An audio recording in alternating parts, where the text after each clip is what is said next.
তোরে না চুদলে মামলা তুলবি না তুই কস, তোরে না চুদলে মামলা তুলবি না তুই। হ্যালো ইউনুস কাকু, মাঙের নাতি করে কোন রকম একটা ঝুলে হত্যাকাণ্ড ঢুকে যেমন যায় না। বাংলাদেশের আইন কতটা জঘন্য হইলে এর মতো একটা মহিলা ধর্ষণ মামলা আমাকে দিতে পারে? 50 বছরের একটা মহিলা আমাকে ধর্ষণ মামলা দিচ্ছে। তাকে কিভাবে ধর্ষণ হয়, তোকে কিভাবে ধর্ষণ হয় সেটা তুই কোর্টে যে প্রমাণ করিস। কোর্ট তো তোর কি না, তোর বাপের না কোর্ট? তোর বাপ আর্মিতে, তোর ভাই আর্মিতে, তোর জামাই আর্মিতে, তোর 2টা জামাই আর্মিতে। তোর তো আইন কি না? আর আমরা তো গরিব মানুষ, আমাদের তো সময় নাই, আমাদের তো এই সমাজে কোনো ছাই নাই। আমরা তো সমাজের ময়লা আবর্জনা, আমরা এই সমাজে।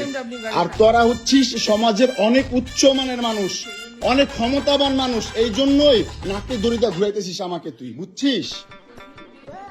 হ্যাঁ, বিএমডব্লিউ নিয়ে যোগ্যতায় চালাই, তোর টাকা দিয়ে চালাই না, যোগ্যতা চালাই, কামাই করে চালাই।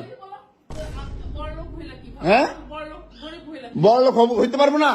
কোথাও লেখা আছে গরিবরা বিএমডব্লিউ চাইতে পারবে না, গরিবরা বড় লোক হতে পারবে না? কোথাও লেখা আছে?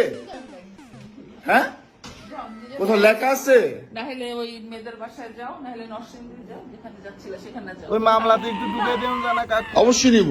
এই মাঙের নাতিরে তো আমাদের ব্যাক করে দাও। শেষ করে ফেলতেছি।